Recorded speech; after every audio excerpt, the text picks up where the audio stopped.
Jadi betul itu. Jadi itulah salawatnya Allah. Kalau salawat dalam arti makna itu mendoakan sebenarnya. Tetapi kalau Allah yang bersalawat bukan lagi mendoakan, menjamin. Jadi assalamualaikum ya Nabi warahmatullahi wabarakatuh. Itu jaminan untuk Nabi. Itu. Kalau Allah mengucapkan itu, ya. Kemudian mengenai yang tema kita itu rahmat Allah itu dari kata rahimah. Itu digunakan 339 kali dalam Al-Quran. Sedangkan rahimah itu menyayangi, mengasihi. Rahmat itu dia menjadi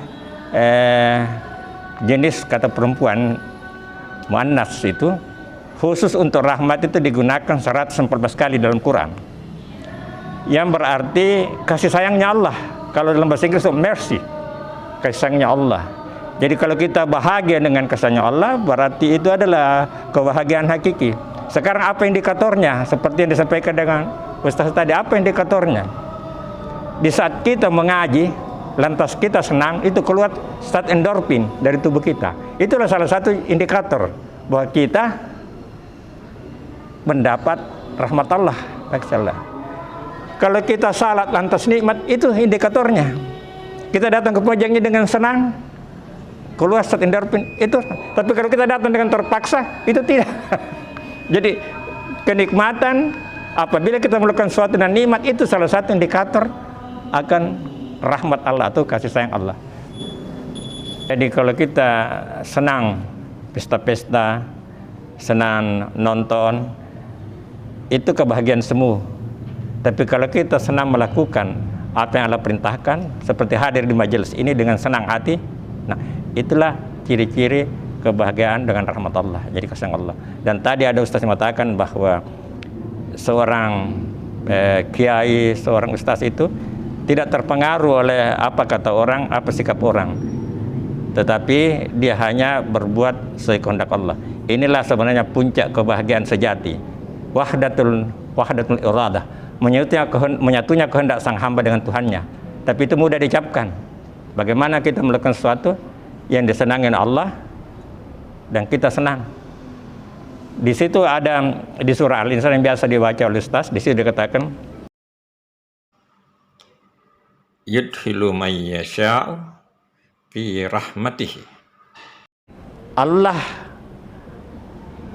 memasukkan siapa yang dikehendaki ke dalam rahmatnya, kasih sayangnya.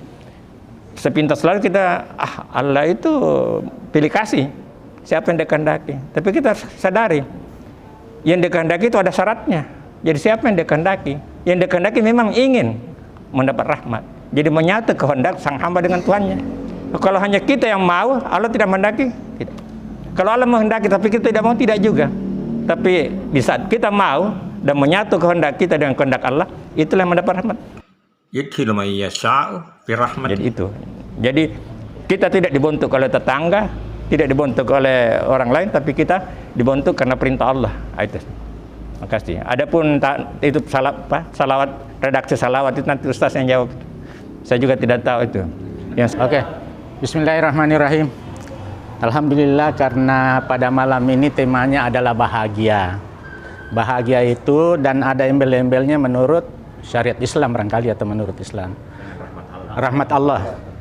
Tapi kalau tidak ada embel-embelnya rahmat Allah sesuai ajaran agama Islam, ya bahagia itu contohnya saja kalau orang ke Amerika berlibur itu bisa juga dikatakan bahagia, tapi itu bukan dari tinjauan sudut Islam atau kemana lah, ke pinggir laut, berlibur, mandi-mandi itu juga bahagia.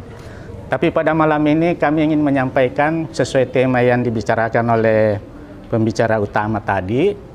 Kalau saya melihat yang hampir 20 menit itu, intinya di situ adalah takwa. Takwa menurut konsep Islam. Dan saya ada untuk mencapai takwa itu, karena takwa itu sepengetahuan saya, referensi yang saya baca ada 115 kali dalam Al-Quran disebutkan kata takwa itu. Dan ada tips yang saya catat untuk mencapai bahagia dari pandangan syariat Islam. Pertama adalah iman dan amal saleh. Ada ayat mengatakan Allah menjanjikan kehidupan yang bahagia Ya, itu salah satu contoh kalau kita beriman dan beramal saleh, insya Allah kita akan bahagia. Itu dari pandangan Islam. Kedua, senantiasa senantiasa berbaik sangka. Berbaik sangka dalam arti kata, contoh saja,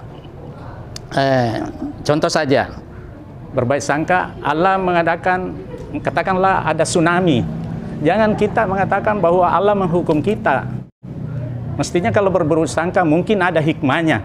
Apakah kita bisa berbicara dalam hati begitu bahwa tsunami itu sebenarnya bukan hukuman dari Allah, tapi adalah mungkin hikmah yang akan diturunkan oleh Allah Subhanahu wa taala. Kemudian senantiasa bersikir kepada Allah, bersikir, jadi hati menjadi tenang, begitu. Senantiasa bersikir kepada Allah sehingga hati menjadi tenang dan berbuat baik kepada sesama manusia, beribadah dan sebagainya. Yang keempat, tetap berakhlak mulia, bukan saja kepada Allah tetapi kepada sesama manusia. Usahakan ya sebagai contoh berbuat baik itu dalam kehidupan sehari-hari, ya kalau bertemu mengucapkan ucapan selamat, menyampaikan senyum dan sebagainya. Dan yang terakhir menurut tipsnya untuk mencapai bahagia adalah tetap belajar dalam ilmu agama kita. Umpamanya contoh ini, kita ikut pengajian, kita mendengarkan apa dan sebagainya, ini kan suatu rasa bahagia sebenarnya. Ini hanya tips saja untuk mencapai bahagia dari sudut pandang agama kita, Islam. Terima kasih. Assalamualaikum.